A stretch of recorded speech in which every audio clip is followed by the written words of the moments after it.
बिस्मिल्लाहिर्रहमानिर्रहीम। अस्सलाम वालेकुम viewers, welcome back to my channel English with mister Syed. उम्मीद करता हूँ आप सब लोग खैर खैरियत से होंगे। आज का जो हमारा टॉपिक है वो है कंजंक्शंस और उसकी काइंड्स। सबसे पहले हम ये देखते हैं कि कंजंक्शंस होते क्या हैं। अब देखें यहाँ पे इसकी डेफिनेशन मौजूद है। A conjunction is a word which joins together. Conjunction एक ऐसा लफ्ज़ होता है विच जॉइंस टुगेदर, जो इकट्ठा जोड़ता है सेंटेंसेस, जुमलों को, एंड समटाइम्स वर्ड्स, और बाज़-औक़ात अल्फाज को। For example, the man is poor but honest. अब देखें इसमें एग्ज़ाम्पल दी गई है। द मैन इज़ पुअर, वो आदमी गरीब है, बट ऑनेस्ट, लेकिन ईमानदार है। अब इसमें जो बट का वर्ड है वो क्या है? वो कंजंक्शन है। क्यों? क्योंकि ये एक क्लॉज़ को जोड़ रहा है। देखें, द मैन इज़ पुअर, वो आदमी गरीब है, बट ऑनेस्ट, और आगे जो ऑनेस्ट जो उसकी सिफ़त है उसको उस सेंटेंस के साथ, उस क्लॉज़ के साथ जोड़ रहा है। दैट इज़ वाई ये क्या कहलाता है? ये कंजंक्शन कहलाता है।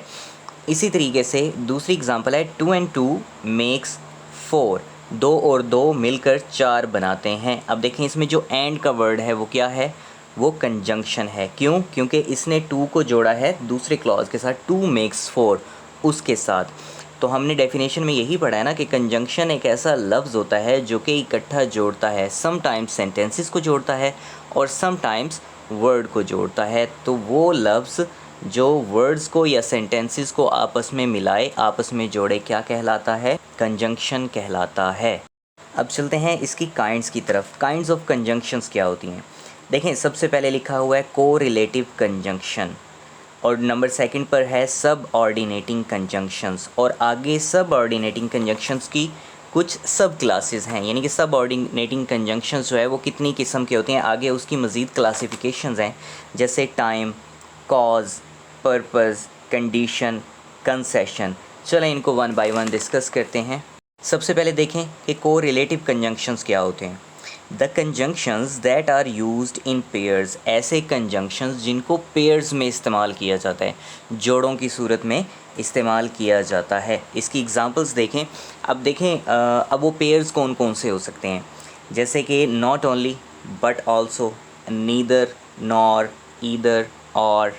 यानी कि ये वो कंजंक्शंस है जो हमेशा पेयर में आते हैं। जैसे अब आप जब भी कभी नॉट ओनली का वर्ड यूज़ करेंगे तो उसके साथ आप बट आल्सो लाजमी लगाएंगे। इसी तरीके से जब भी आप नीदर का कंजंक्शन यूज़ करेंगे तो उसके साथ नॉर का वर्ड ज़रूर लगाएंगे। इसी तरीके से जैसे आप ईदर का कंजंक्शन इस्तेमाल करते हैं तो उसके साथ आप और लाजमी लगाएंगे। यानी कि कोई भी सेंटेंस होगा उसमें एक जगह पे ईदर, दूसरी जगह पे और, एक जगह पे नीदर, दूसरी जगह पे नॉट, एक जगह पर नॉट ओनली, दूसरी जगह पर बट आल्सो का वर्ड यूज़ करेंगे।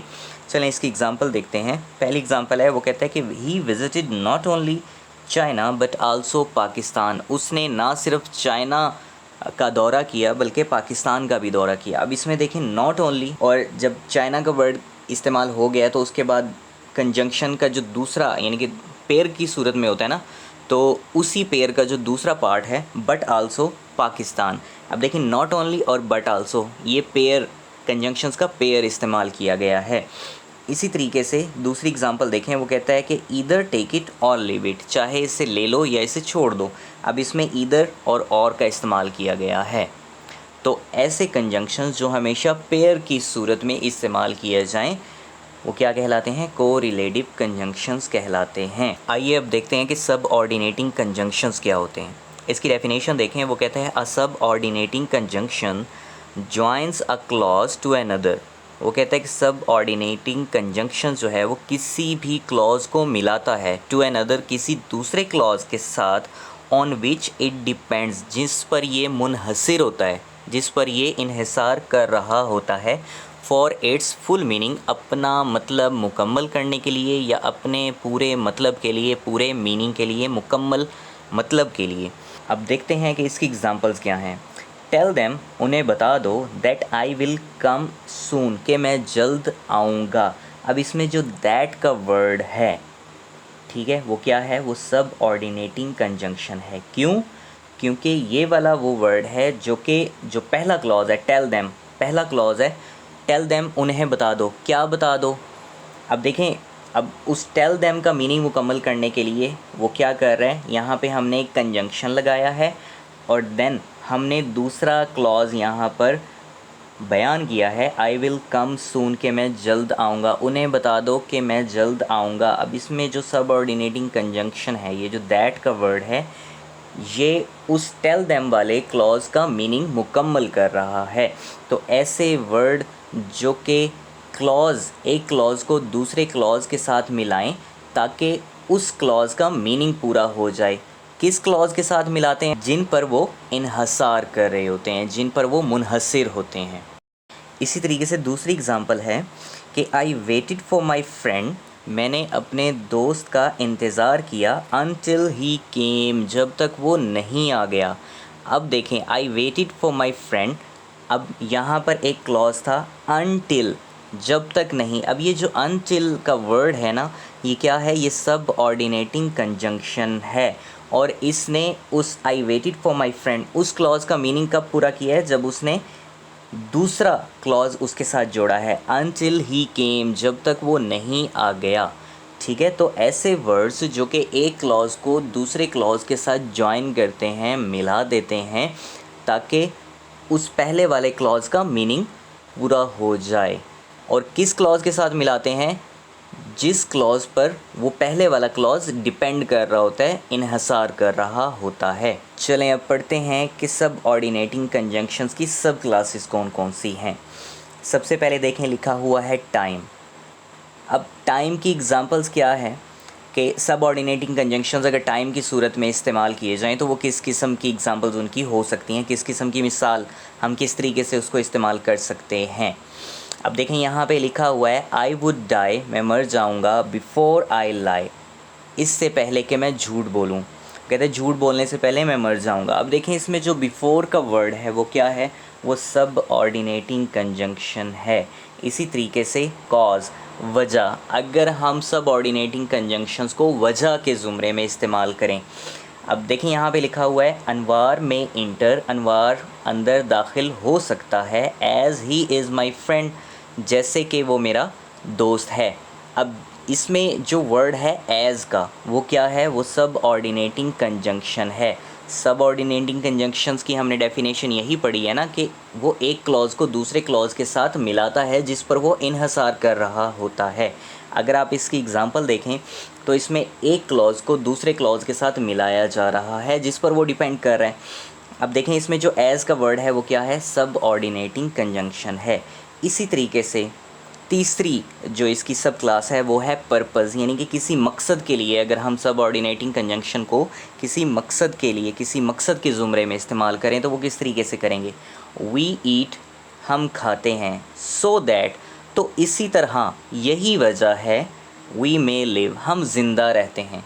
वो कहता है कि हम खाते हैं तो इसी तरह यही वजह है कि हम ज़िंदा रहते हैं। अब इसमें जो सो दैट का वर्ड है वो क्या है? वो सब ऑर्डिनेटिंग कंजंक्शन है। इसी तरीके से नंबर 4 जो इसकी सब क्लास है वो क्या है? कंडीशन, शर्त। आप कह सकते हैं कि कोई भी शर्तिया ज़ुमरा हो सकता है। अब देखें, यहाँ पे एग्ज़ाम्पल है कि अनवार विल गो, अनवार जाएगा, इफ़ अरसलान गोज़, अगर अरसलान जाएगा या अगर अरसलान जाता है तब अनवार जाएगा। अब इसमें जो इफ़ का वर्ड है वो क्या है? वो सब ऑर्डिनेटिंग कंजंक्शन है। इसी तरीके से इसकी लास्ट जो सब क्लास है सब ऑर्डिनेटिंग कंजंक्शन की वो है कंसेशन। अच्छा, मैं आपको बताता चलूँ कि कंसेशन, वैसे तो हम कहते हैं ना कि कोई रियायत वगैरह, बट यहाँ पे कंसेशन का मतलब होगा सॉर्ट ऑफ फेवर, यानी कि हम किसी फेवर के बारे में जब भी बात करेंगे। अब देखें, यहाँ पे इसकी एग्ज़ाम्पल है, इससे मज़ीद आपको वाज़े हो जाएगा। वो कहता है a book is a book, किताब किताब ही है, ऑल दो, अगरचे there is nothing in it, बेशक इसमें कुछ भी नहीं है। वो कहता है किताब किताब ही होती है, बेशक इसमें कुछ भी नहीं होता। अब इसमें जो ये वर्ड है ऑल दो, अगरचे, ये क्या है? ये सब ऑर्डिनेटिंग कंजंक्शन है, यानी कि ये पहले क्लॉज़ को दूसरे क्लॉज़ के साथ जोड़ रहा है और ये दूसरे क्लॉज़ पर ही डिपेंड कर रहा है। सब ऑर्डिनेटिंग कंजंक्शंस क्या होते हैं कि एक क्लॉज़ को दूसरे क्लॉज़ से मिलाएं उस क्लॉज़ से जिस पर वो डिपेंड करते हैं। तो ये थी कंजंक्शंस, उनकी काइंड्स, और आगे फिर सब ऑर्डिनेटिंग कंजंक्शंस की सब क्लासेस। अगर इस टॉपिक के मुतालिक आपको कोई भी क्वेश्चन पूछना हो आप कमेंट बॉक्स में मुझे लाजमी बता सकते हैं। और अगर किसी भी टॉपिक पे आप चाहते हैं कि मैं वीडियो बनाऊं तो उस टॉपिक का नाम भी मुझे कमेंट बॉक्स में मेंशन कर सकते हैं। अपना बहुत सारा ख्याल रखिएगा। Thank you very much for watching my videos. और मज़ीद ग्रामेटिकल एंड इंफॉर्मेटिव वीडियोस के लिए चैनल को ज़रूर सब्सक्राइब करें और शेयर करें। जज़ाकल्लाह, take a lot of care. अल्लाह हाफ़िज़।